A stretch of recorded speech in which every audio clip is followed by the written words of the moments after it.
Mr. Yang, I want to bring you in. You support a Medicare for all system. How do you respond to Governor Inslee? Well, I just want to share a story. When I told my wife I was running for president, you know the first question she asked me? What are we going to do about our health care? That's a true story, and it's not just us. Democrats are talking about health care in the wrong way. As someone who's run a business, I can tell you flat out our current health care system makes it harder to hire. It makes it harder to treat people well and give them benefits and treat them as full-time employees. It makes it harder to switch jobs, as Senator Harris just said, and it's certainly a lot harder to start a business. If we say, look, we're going to get health care off the backs of businesses and families, then watch American entrepreneurship recover and bloom. That's the argument we should be making to the American people. Thank you, Mr. Yang. Make sure that we are securing our borders and making it so that people are able to use our legal immigration system by reforming those laws. Mr. Yang, your response. I'm the son of immigrants myself. My father immigrated here as a graduate student and generated over 65 U.S. patents for GE and IBM. I think that's a pretty good deal for the United States. That's the immigration story we need to be telling. We can't always be focusing on some of the distressed stories. And if you go to a factory here in Michigan, you will not find wall-to-wall immigrants. You will find wall-to-wall robots and machines. Immigrants are being scapegoated for issues they have nothing to do with in our economy. Thank you, Mr. Yang. Senator Booker. On these issues, Barack Obama knew exactly who I was. He had 10 lawyers do a background check on everything about me on civil rights and civil liberties, and he chose me, and he said it was the best decision he made. Thank you, Mr. Vice President. Mr. Yang, your response? I speak for just about everyone watching when I say I would trust anyone on this stage much more than I would trust our current president on matters of criminal justice. We cannot tear each other down. We have to focus on beating Donald Trump in 2020. I want to share a story that a prison guard, a corrections officer in New Hampshire said to me. He said, we should pay people to stay out of jail because we spend so much when they're behind bars. Right now, we think we're saving money. We just end up spending the money in much more dark and punitive ways. We should put money directly into people's hands, certainly when they come out of prison, but before they go to prison. Thank you, Mr. Yang. I want to bring in Senator Gillibrand. Mr. Yang, Mr. Yang, why are you the best candidate to heal the racial divide in America? Your response. I spent 7 years running a nonprofit that helped create thousands of jobs, including hundreds right here in Detroit, as well as Baltimore, Cleveland, New Orleans. And I saw that the racial disparities are much, much worse than I'd ever imagined.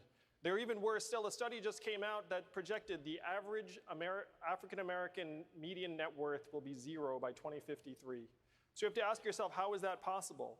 It's possible because we're in the midst of the greatest economic transformation in our history. Artificial intelligence is coming. It's going to displace hundreds of thousands of call center workers, truck drivers, the most common job in 29 states, including this one. And you know who suffers most in a natural disaster? It's people of color, people who have lower levels of capital and education and resources. So what are we going to do about it? We should just go back to the writings of Martin Luther King, who in 1967, his book Chaos or Community, said we need a guaranteed minimum income in the United States of America. That is the most effective way for us to address racial inequality in a genuine way and give every American a chance in the 21st century economy. Mr. Yang, thank you. Is the standard. Thank you, I Mr. also Vice invest $400 billion Thank you, sir. in research for new alternatives to deal with climate change. Mr. Yang, and that's your bigger than any other person. The important number in Vice President Biden's remarks just now is that the United States is only 15% of global emissions. We like to act as if we're 100%, but the truth is, even if we were to curb our emissions dramatically, the Earth is still going to get warmer. And we can see it around us this summer. The last 4 years have been the 4 warmest years in recorded history. This is going to be a tough truth, but we are too late. We are 10 years too late. We need to do everything we can to start moving the climate in the right direction, but we also need to start moving our people to higher ground. And the best way to do that is to put economic resources into your hands so you can protect yourself and your families. I was challenged by the Vice President. More than that, I can get things done. Mr. Yang, in poll after poll, Democratic voters saying that having a nominee who can beat President Trump is more important to them than having a nominee who agrees with them on major issues. And right now, according to polls, they say the candidate who has the best chance of doing that, of beating President Trump, is Vice President Biden. Why are they wrong? Well, I'm building a coalition of disaffected Trump voters, independents, libertarians, and conservatives, as well as Democrats and progressives. I believe I'm the candidate best suited to beat Donald Trump. And as for how to win in Michigan and Ohio and Pennsylvania, the problem is that so many people feel like the economy has left them behind.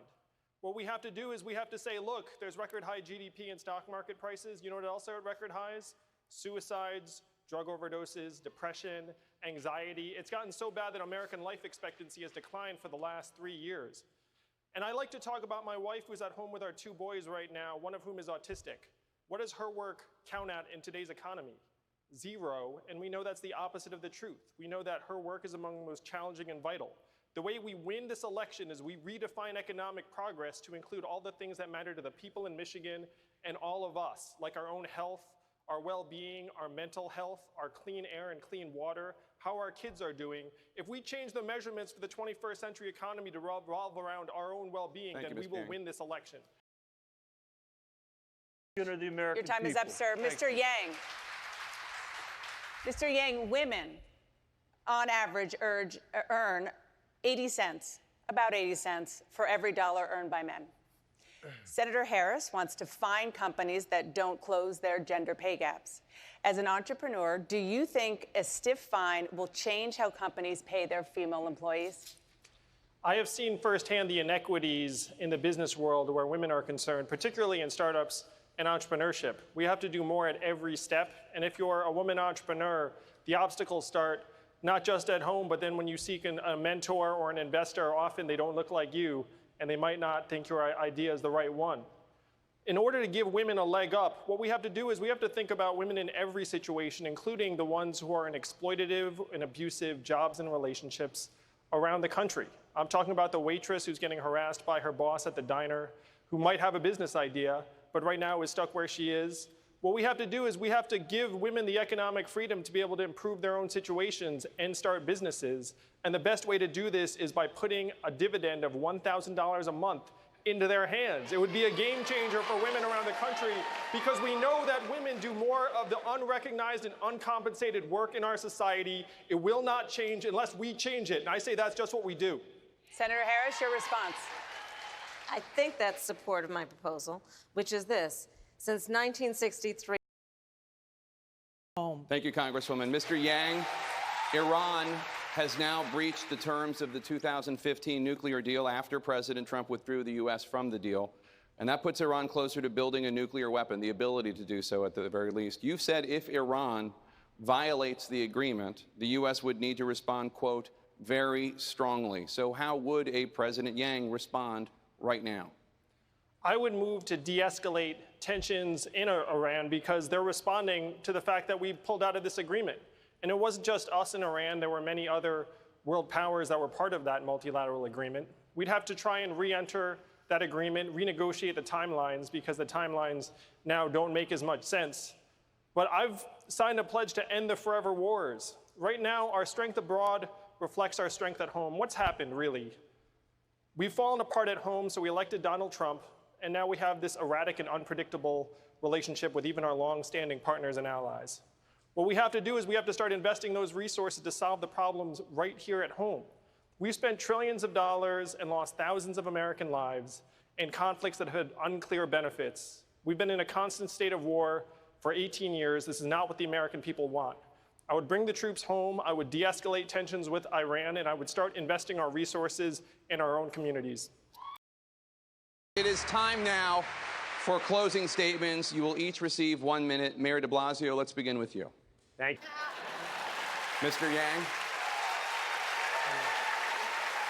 You know what the talking heads couldn't stop talking about after the last debate? It's not the fact that I'm somehow number 4 on this stage in national polling. It was the fact that I wasn't wearing a tie. Instead of talking about automation and our future, including the fact that we automated away 4 million manufacturing jobs, hundreds of thousands right here in Michigan, we're up here with makeup on our faces and our rehearsed attack lines, playing roles in this reality TV show. It's one reason why we elected a reality TV star as our president. We need to be laser focused on solving the real challenges of today, like the fact that the most common jobs in America may not exist in a decade, or that most Americans cannot pay their bills. My flagship proposal, the Freedom Dividend, would put $1,000 a month into the hands of every American adult, be a game changer for millions of American families. If you care more about your family and your kids than my neckwear, Enter your zip code at yang2020.com and see what $1,000 a month would mean to your community. I have done the math. It's not left. It's not right. It's forward. And that is how we're going to beat Donald Trump in 2020.